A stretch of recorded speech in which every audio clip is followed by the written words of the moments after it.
Welcome in next mate. First unearthed in Asia over 2,000 years ago, diamonds initially served as religious talismans thought to ward off evil and bring good fortune. This perspective changed in the 20th century with De Beers' 1947 campaign, "A diamond is forever," linking them with love and commitment through the diamond engagement ring. Nowadays, diamonds represent not only romantic devotion but also prestige in hip-hop culture as blinging symbols of success and social status. Beyond their cultural impact, these stones are a testament to the natural wonders of geology and human ingenuity. For we've learned to not only unearth these treasures, but also replicate their creation in the lab. Carbon, the same material found in pencil leads, is the fundamental component of all diamonds. The transformation from carbon into a diamond happens roughly 100 meters under the Earth's surface, where temperatures reach 2,372 degrees Fahrenheit and the pressure is between 652 and 870 pounds per square inch. Over millions of years, this continuous heat and pressure forced the carbon into a new ultra-tight arrangement called a crystalline lattice structure. Inside the structure, the carbon atoms are neatly locked into a tetrahedral configuration, basically creating what we call a diamond. Interestingly, some diamonds acquire their unique colors not through any change within their formation, but through additional elements trapped within their lattice. Nitrogen, for instance, is responsible for yellow hues, while other elements like boron and hydrogen can create a spectrum of shade from pink and blue to even green. These impurities, instead of detracting from a stone's beauty, add a unique touch, making each gem truly one of a kind. However, their journey doesn't end in the Earth's fiery mantle. These treasures need a way to reach the surface. And here's where volcanoes come into play. These geological giants, even after their fiery eruptions subside, leave behind vertical pathways called kimberlite pipes, acting as Earth's own treasure elevators. These pathways transport the gemstones from their subterranean depths to the surface, ready to be unearthed. Now, here's a fun fact. Kimberlite got its name after being discovered near Kimberley, South Africa in 1869, but it is now found all over the world.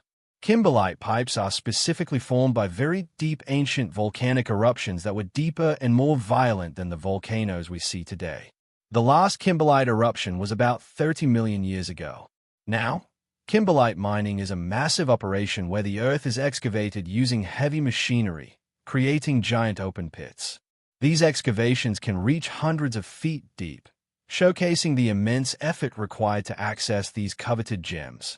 Even after unearthing kimberlite deposits with a relatively high concentration of gemstones, miners may still only extract 1 gram of diamonds per ton of processed ore.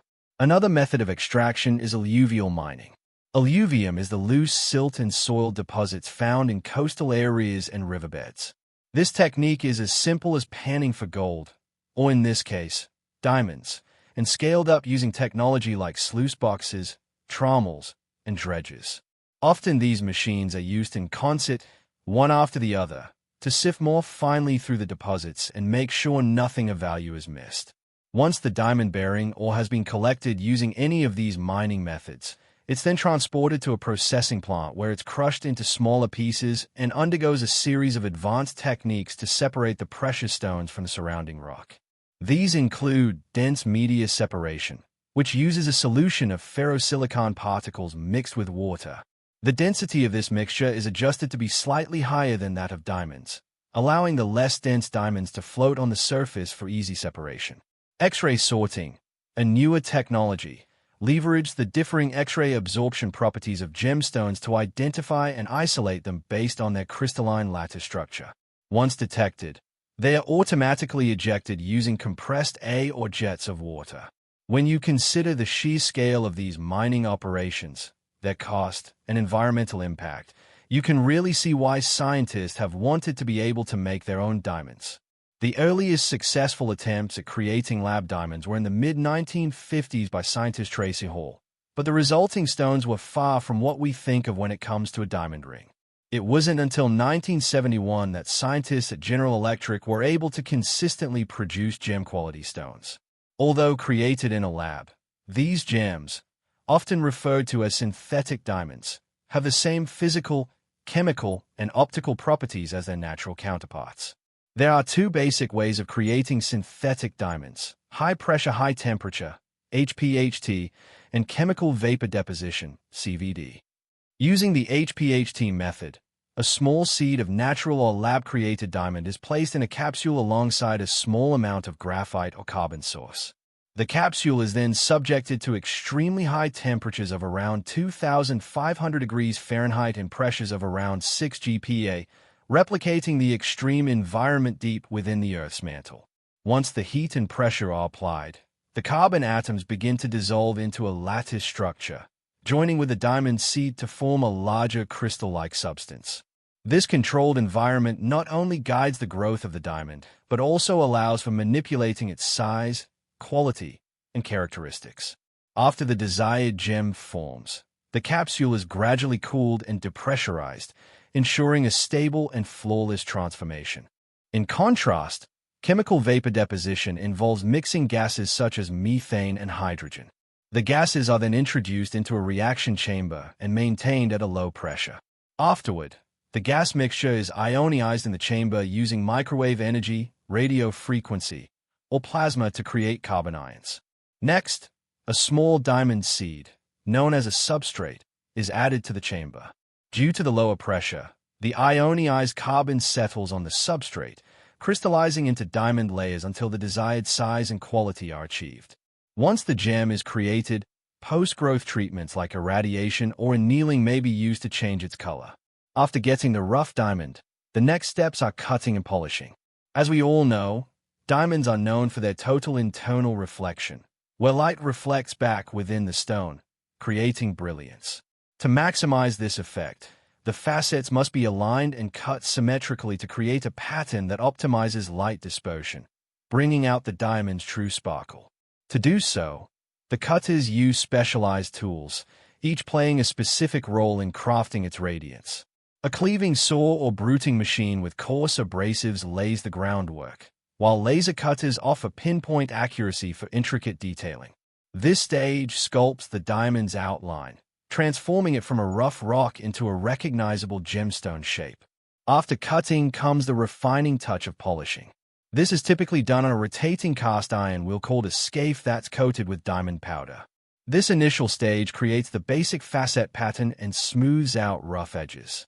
Finally, using a faceting machine, each facet is delicately polished, adjusting angles and refining surfaces with extreme precision.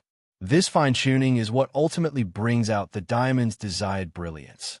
Once a diamond reaches its final state as a gemstone, it will be graded by the Gemological Institute of America and issued a certificate based on the 4 Cs: cut, color, clarity, and carat.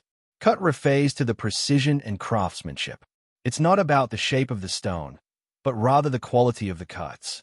A high-quality cut ensures light travels a specific path, bouncing through perfectly aligned facets and emerging as a dazzling display of sparkle. Color indicates the absence of any hue, graded on a scale from D, colorless, to Z, light yellow or brown tinges. The closer a diamond is to colorless, the higher its grade. Clarity is the presence of flaws, both external blemishes and internal inclusions. Grades range from included, imperfections visible to the naked eye, to flawless, no visible blemishes or inclusions even under 10x magnification. Lastly, carat is a measure of the diamond's weight, not its size as sometimes believed, with 1 carat equaling 0.2 grams. Now, beyond jewelry, these stones shine in other industries.